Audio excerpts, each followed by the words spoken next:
తెలంగాణలో parliament ఎన్నికలపైనే focus పెట్టాయి ప్రధాన పార్టీలు. ముఖ్యంగా పార్లమెంట్ ఎన్నికలకు ప్రెస్టీజియస్ గా తీసుకున్నట్టుగా తెలుస్తోంది. అసెంబ్లీ ఎన్నికల్లో ఓడిపోయిన బీఆర్ఎస్ ఎంపీ ఎన్నికల్లో గెలవాలని వ్యూహాలు రచిస్తోంది. అలాగే కాంగ్రెస్ ఎంపీ ఎన్నికల్లో కూడా తమ సత్తా ఏంటో చూపించాలనుకుంటుంది. మరోవైపు అసెంబ్లీ ఎన్నికల ఫలితాలతో ఉత్సాహంలో ఉన్న బీజేపీ మరిన్ని లోక్సభ స్థానాల్లో గెలుపొందాలని వ్యూహాలు రచిస్తోంది.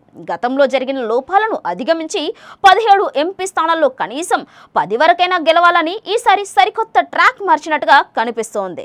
అసెంబ్లీ ఎన్నికల్లో బీసీ నినాదంతో బొక్కబోర్లా పడ్డామని భావిస్తోంది బీజేపీ. అందుకే ఈ నినాదాన్ని పక్కన పెట్టాలని అనుకుంటుందంట. ఈ నినాదాన్ని పక్కన పెట్టి పార్లమెంట్ ఎన్నికల్లో అగ్రవర్ణాలకు ప్రాధాన్యత ఇవ్వాలనుకుంటున్నారట. అందులో భాగంగానే బీజేఎల్పీ పోస్టులతో పాటు పార్టీలోని కీలక పదవులను రెడ్డి వర్గీయులకు ఇవ్వాలనుకుంటున్నారట. ఎందుకు అంటే బీసీ నినాదంతో అసెంబ్లీ ఎన్నికలకు వెళ్ళినప్పటికీ బీజేపీలో ఇక పార్టీని బీసీలు పెద్దగా ఆదరించలేదు. అయితే గెలిచిన 8 స్థానాల్లో కేవలం 3 మాత్రమే బీసీ ఎమ్మెల్యేలు. మిగిలిన 5 అగ్రవర్ణాలకు చెందినవారు. అసెంబ్లీ ఎన్నికల్లో అన్ని పార్టీల కంటే బీసీలకు ఎక్కువ సీట్లు ఇచ్చింది బీజేపీ. కమలం పార్టీకి సరైన ఆదరణ ఇవ్వకపోయేసరికి బీసీ నినాదాన్ని తాత్కాలికంగా పక్కన పెట్టాలనుకుంటున్నారట. అందుకే రాబోయే పార్లమెంట్ ఎన్నికల్లో తమ సత్తా చాటాలి అంటే గెలుపు గుర్రాలనే బరిలోకి దింపాలని అనుకుంటుంది. ప్రజలను ప్రభావితం చేయగలిగే నేతలకు టికెట్లు ఇవ్వాలని అనుకుంటుందంట. ఇక దీని ప్రకారం మనం చూసుకున్నట్లయితే పార్లమెంట్ ఎన్నికల టికెట్ల కేటాయింపులో బీసీలకు కోత పడే అవకాశాలు కనిపిస్తున్నాయి. ఇటీవల జరిగిన అసెంబ్లీ ఎన్నికల్లో అన్ని పార్టీల్లో కలిపి 55కు పైగా రెడ్డి సామాజిక వర్గానికి చెందిన నేతలే గెలిచారు. దీంతో సామాజిక వర్గం చూసినందుకే బీజేపీ సమీకరణాలు తప్పయ్యాయని ఒక అంచనాకు వచ్చి ఎంపీ సీట్లలో సామాజిక కోణాన్ని చూడకుండా గెలుపు గుర్రాలకే టికెట్లు ఇచ్చే ప్లాన్ చేస్తుందంట. అయితే ఈ మధ్య కొత్తగా నియమించిన జిల్లా అధ్యక్షుల్లోనూ అగ్రవర్ణాలకే కాషాయ పార్టీ ప్రయారిటీ ఇచ్చింది. చాలా మంది రెడ్డిలకే అవకాశం కల్పించింది.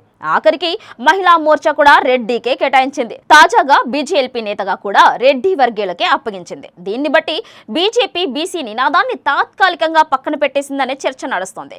ఈ పార్లమెంట్ ఎన్నికల్లో బీసీలకు 5కు పైగా స్థానాలు ఇవ్వడానికి గతంలో నిర్ణయం తీసుకుంది. కానీ ప్రస్తుత పరిస్థితుల కారణంగా సీట్లు కుదించేలా ఉందని తెలుస్తోంది. కొన్ని సెగ్మెంట్లలోనూ ఎంతో మంది బీసీ ఆశావాహులు ఎదురు చూస్తున్నప్పటికీ వారికి నిరాశ తప్పదనే టాక్ కూడా వినిపిస్తోంది. జహీరాబాద్, నల్గొండ, మహబూబ్ నగర్, హైదరాబాద్ స్థానాల్లో బీసీ నేతలు టికెట్ ఆశిస్తున్నారు. ఇలా ఆశించే వారికన్నా గెలిచే అవకాశాలున్న వారికే సీట్లు ఇచ్చి 17 స్థానాలకు గాను 10 స్థానాలు గెలుపొందాలనుకుంటుంది. అందుకే ఈ నెల 20వ తేదీ నుంచి విజయ సంకల్ప యాత్ర పేరిట రథయాత్రలు చేపడుతోంది. 17 పార్లమెంటు స్థానాలకు కమల దళము 5 క్లస్టర్లుగా విభజించుకుంది. తెలంగాణలోని 17 లోక్సభ స్థానాలు, 119 అసెంబ్లీ స్థానాలు చుట్టేయాలని ప్లాన్ చేసుకుంటుంది.